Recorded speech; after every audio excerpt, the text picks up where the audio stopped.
Hello everyone, আসসালামু আলাইকুম। সবাই ভালো আছেন? আলহামদুলিল্লাহ, আমিও ভালো আছি। আমি আব্বাস। তো দর্শক, আজকে আপনাদের আমি দেখাতে নিয়ে আসলাম যে আমাদের ফরিদপুরের পাট কিন্তু বাচক দেওয়া শুরু হয়ে গেছে। দেখেন এই যে পাট বাচক দিয়ে একটা নদীর মতো আছে আমাদের এখানে, সেখানে কিন্তু ফেলা হচ্ছে। তাই এবার গত বছরের তুলনায় এবার কিন্তু পানি তাড়াতাড়ি হয়েছে, যার ফলে কিন্তু কৃষকরা কিন্তু যেহেতু আষাঢ় মাস চলতেছে বাচক দিয়ে শুরু করে দিয়েছে। এই দেখেন কি সুন্দর পাট হয়েছে।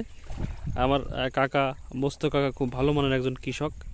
আমাদের গ্রামের ভিতর কিন্তু উনি প্রথম এই বাচক পাটটা দেওয়া শুরু করছে। এর আগেও একজন দিয়েছিল, তাই জন্য আমরা ধরতে পারি যে উনি প্রথম এই বাচক পাটটা। আজকে দেখেন এই যে সমস্ত কাজ শেষ করে কিন্তু এটা পাট দিয়ে কিন্তু বানতেছে। এরপরে এই যে দেখেন কস্তুরি আছে, এগুলো দিয়ে কিন্তু ডেকে তুলি হয়ে যাবে। আর বর্তমান পাটের বাজারটা খুব ভালো, অনেক ভালো, 4000 টাকা প্লাস নতুন নতুন পাট। এই জন্য কিন্তু কৃষকরা বাচক দিচ্ছে। আর আমাদের এদিকে একটা সুবিধা হচ্ছে, পানি চলে আসে জমিতে। যেসব জমিতে পাট আমরা বুনি সেই জমিতে পানি চলে আসে, ওই জায়গায় কিন্তু কাটি ওই জায়গায় জাগ দেওয়া হয়। তো এই জন্য আমাদের আসলে কষ্ট একটু কম হয়, এই জন্য আমাদের একটু সুবিধা।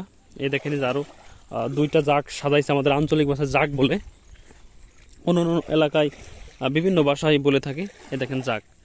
তো এই 2টা জাগ কিন্তু বাড়ানো হয়েছে, এর সাথে কিন্তু আরেকটা জাগ কিন্তু অ্যাডজাস্ট করা হবে। দেখেন এই যে মোট 3টা জাগ, আরও কিছু আছে পাট। এভাবে কিন্তু পর্যায়ক্রমে সাজাচ্ছে। এরপরে কিন্তু কস্তুরি দিয়ে মারিয়ে দিয়ে ঢেকে দেবে। 7 থেকে 8 দিন পর কিন্তু জাগ এসে যাবে। এরপরে কিন্তু মানে যেটা বাছা বলে আমাদের আঞ্চলিক ভাষায় বাছবে, বাছার পরে ধুলে কিন্তু যেটা সোনালি আঁশ, ফরিদপুরের সেই সোনালি আঁশটা কিন্তু পাওয়া যাবে। তাই বিষয়ে আমরা কাকার সাথে একটু কথা বলি, দেখি তার কাজটা আমরা একটু জানার চেষ্টা করে থাকি।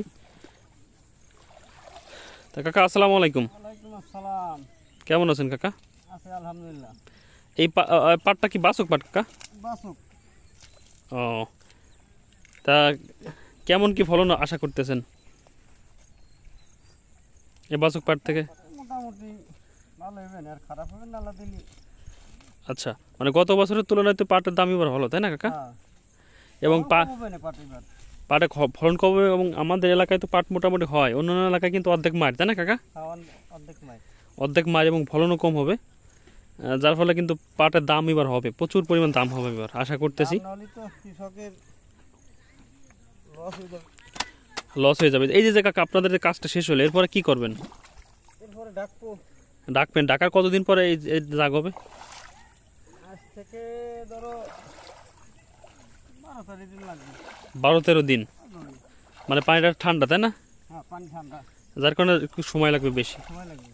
আচ্ছা, এরপরে দোয়ার পরে কিন্তু পাটটা যখন 12 থেকে 13 দিন পর জাগ হবে, তারপরে দুতি হবে। দোয়ার পরে কিন্তু শুকানোর সাথে কিন্তু সোনালি যে আঁশ, হ্যাঁ, তারপর বাজারজাত করতে হবে বা বাজারে নিতে পারবে। আসলে এই যে পাটের যে টাকা, এই টাকাটা কিন্তু নতুন নতুন পাট বিক্রি করবে কাকা আমাদের গ্রামের প্রথম, বেচে কিন্তু জিলাপি কিনে নিয়ে আসবে ইনশাল্লাহ। না তো দর্শক, আঁশও মাশাআল্লাহ চমৎকার আঁশ হয়েছে। যে কাকা পাটটা ছিলতেছে, এই দেখেন কত সুন্দর আঁশ হয়েছে। তাই কাকা, এই পাটটার কতদিন পরে কাটা যাবে পুরো দমে? আষাঢ় মাসের শেষে কাটা যাবে, তাই না? পুরো দমে কাটা যাবে। আচ্ছা, আষাঢ় মাসের শেষে কিন্তু পুরো দমে পাটটা কাটা যাবে। তো দর্শক, এই জন্য অনেকে আমাকে ঢাকা থেকে এক ভাই আছে, উনি আমাকে রিকোয়েস্ট করছিল যে পাটের কিছু ভিডিও দেওয়ার জন্য। আসলে সময় স্বল্পতার কারণে আমি মাঠে আসি না, ভিডিও করতে পারি না।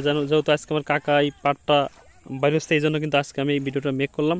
তো দর্শক, আমার এই ভিডিওটা যদি আপনাদের ভালো লাগে অবশ্যই একটা লাইক করবেন, একটা শেয়ার করবেন, আমার চ্যানেলকে সাবস্ক্রাইব করবেন।